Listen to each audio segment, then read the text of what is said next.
Assalamualaikum warahmatullahi wabarakatuh. Saya Galis Solif dengan NIM 2105120469 kelas DIB. Di sini saya akan mempresentasikan tentang implementasi deterministik finite automata pada perancangan aplikasi perhitungan uang harian perjalanan dinas kementerian. Pendahuluan. Gaya uang harian dari suatu kementerian pasti selalu ada dalam alokasi anggaran setiap tahunnya. Selain uang harian, beberapa unsur dari perjalanan dinas adalah pengeluaran lainnya seperti biaya akomodasi dan transportasi dan konsumsi yang bersifat dinamis. Sedangkan biaya uang harian perjalanan dinas bersifat statis karena untuk nilai besarnya telah diatur dan ditentukan dalam peraturan Kementerian Keuangan Republik Indonesia dalam standar biaya masukan untuk tiap daerah atau negara yang dikunjungi. Penyelesaian pembayaran biaya uang harian banyak sekali dilakukan secara manual oleh banyak kementerian pusat dan daerah, mulai dari pengajuan berkas yang berisi rekapitulasi perhitungan jumlah hari dikalikan dengan besaran nilai uang harian sesuai dengan daerah atau negara yang dituju. Tujuan penulis dan ini adalah merancang suatu aplikasi agar perhitungan dan pembayaran uang harian perjalanan dinas dapat dilakukan secara otomatis dengan menggunakan penerapan teknik deterministik finite automata untuk merancang aplikasi tersebut. Berdasarkan hal tersebut, perancangan aplikasi ini akan menggunakan implementasi dari deterministik finite automata sebagai mesin abstrak untuk menentukan state atau tahapan untuk menentukan transisi antara tahapan tersebut menentukan perhitungan uang harian perjalanan dinas. Dari perhitungan uang harian tersebut akan dibuat rekapitulasi untuk diverifikasi dan jika sudah dianggap sesuai dan benar akan dilakukan transfer ke rekening yang melakukan perjalanan dinas. Disinilah peran dibuatnya mesin abstrak untuk perhitungan yang uang harian tadi dengan menggunakan deterministik finite automata karena setiap tahapannya tepat menuju ke satu tahapan berikutnya sampai dengan tahapan terakhir yaitu mencetak bukti transfer. Finite state automata merupakan salah satu komponen informatika dengan fungsi komputer digital. Menerima input menghasilkan output, dapat memiliki penyimpanan sementara, dan mampu mengambil keputusan saat mengubah input menjadi output. Automation adalah sistem yang terdiri dari 17 status di mana setiap status memiliki informasi tentang input sebelumnya yang juga dapat dianggap sebagai memori mesin. Dan teori otomata adalah teori tentang mesin abstrak yang erat kaitannya dengan teori bahasa formal. Ma'aruf dan Moja 2018, Abdul Hari 2014. Berdasarkan definisi kemampuan perubahan state automata dapat dikelompokkan menjadi dua, yaitu deterministik finite automata (DFA) dan non-deterministik finite automata atau NFA. Dalam DFA, sebuah state hanya memiliki satu state berikutnya untuk setiap tombol input yang diterima, atau hanya satu state untuk setiap anggota set input state dan sebuah transisi. Sampai pada NPA, suatu state dapat berpindah dari state tertentu ke state lain sebagai tanggapan terhadap suatu input. Dalam NIPA, suatu state memiliki 0 atau lebih puluhan untuk state berikutnya untuk setiap pasangan state input. Finite state automata. Finite state automata atau automata berhingga state selanjutnya disebut dengan FSA, yaitu suatu model matematika dari suatu sistem yang menerima input dan output diskrit. FSA merupakan mesin otomata dari bahasa reguler. Suatu FSA memiliki state yang banyaknya sehingga dan dapat berpindah-pindah dari suatu state ke state lain. FSA tidak memiliki tempat penyimpanan atau memori yang bisa mengingat state terkini.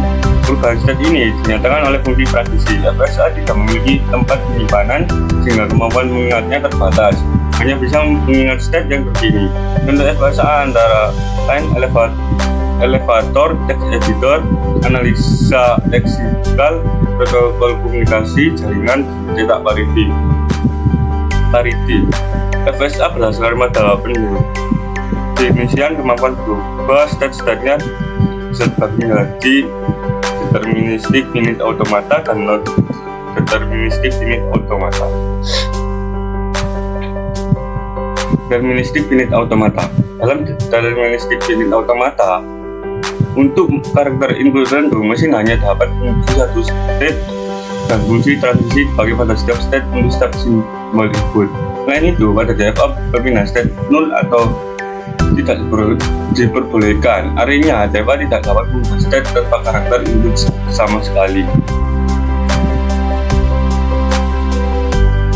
Identifikasi masalah. Dari pemahaman proses bisnis tersebut mulai dirancang diagram state menggunakan DFA. Nomor 1 adalah perancangan desain yang diinginkan untuk mendapatkan output yang diinginkan sampai dengan pencairan uang harian perjalanan dinas kepada personel yang melakukan perjalanan dinas. Pertama, proses bisnis, terus perancangan diagram set, terus desain rancangan sistem. Proses awal diagram DFA dimulai dari membuka web browser untuk login dengan akun login yang telah dibuat. Jika akun login benar, maka akan dilanjutkan ke langkah berikutnya. Jika salah, akan kembali ke tampilan login. Setelah masuk dari halaman login, tampilan yang juga adalah nama, golongan, jabatan, dan nomor rekening yang melakukan perjalanan dinas. Input sudah benar, maka akan dilarikan ke halaman isian kota tujuan dan jumlah hari. Dalam melakukan perjalanan dinas, proses perhitungan UH akan terjadi pada langkah berikutnya, yang mana hari akan dikalikan besaran nilai uang harian yang telah ditetapkan sesuai dengan SMB Kementerian Keuangan sampai dengan keluar output tetap uang harian. Perjalanan dinas yang berupa tabel. Dari tabel yang telah terbentuk akan dilakukan verifikasi data. Jika terjadi kesalahan saat dilakukan verifikasi, akan dikembalikan ke halaman input kota tujuan dan jumlah hari. Berikut video live demo aplikasi. Pertama ada state yang terdiri dari start, jumlah hari, lama perjalanan, dan akhir. Set ini mempresentasikan keadaan-keadaan yang mungkin dalam proses validasi input. Kemudian kita mendefinisikan alfabet yang terdiri dari angka 0 hingga 9. Alfabet ini merupakan kumpulan karakter yang diizinkan dalam input. Selanjutnya kita menentukan state awal atau start state, yaitu start, dan state akhir, final state, yang terdiri dari lama perjalanan dan akhir.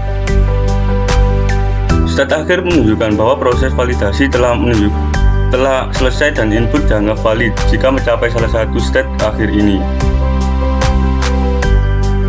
Transisi antar state ditentukan dalam variabel transition.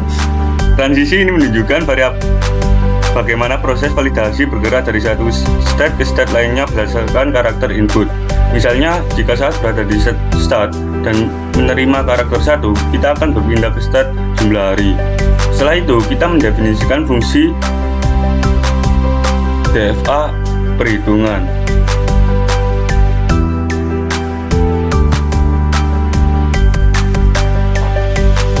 DFA perhitungan uang atau input string. Untuk melakukan validasi input menggunakan DFA, fungsi ini menerima input string sebagai argumen yang akan diperiksa apakah valid atau tidak. Dalam fungsi DFA perhitungan uang, kita melakukan iterasi pada setiap karakter input string. Jika karakter tersebut bukan bagian dari alfabet yang didefinisikan atau tidak ada transisi yang tersedia dari state saat ini dengan karakter tersebut, maka input dianggap tidak valid dan fungsi mengembalikan false.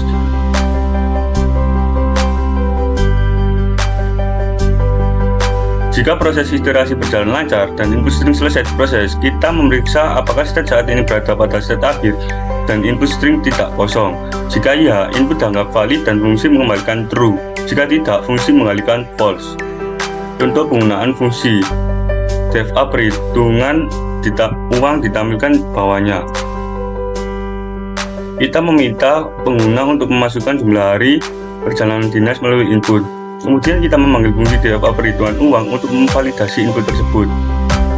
Jika input valid, yaitu jumlah hari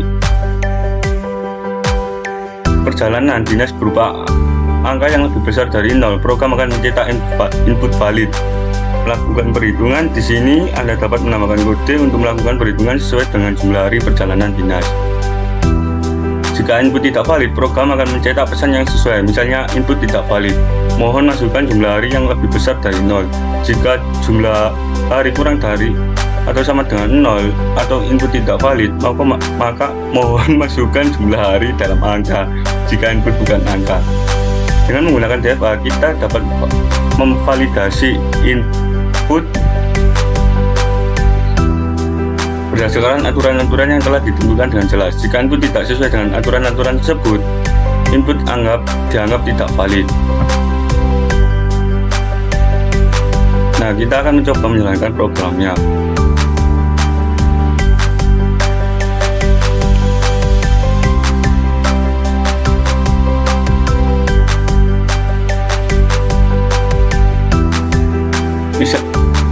Semisal saya menginputkan kurang dari 0, misalnya saya akan menginput angka -1, maka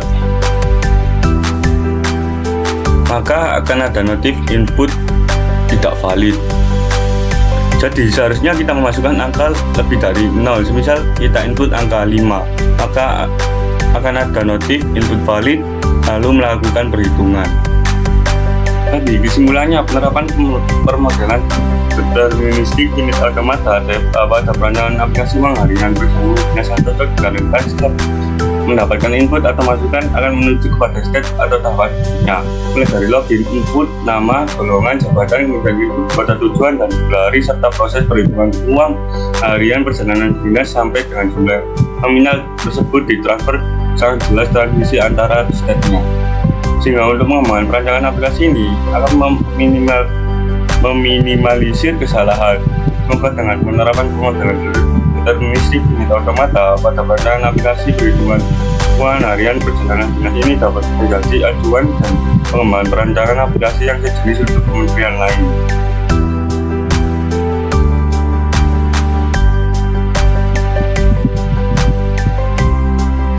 Itu tadi yang bisa saya sampaikan, kurang lebihnya saya mohon maaf.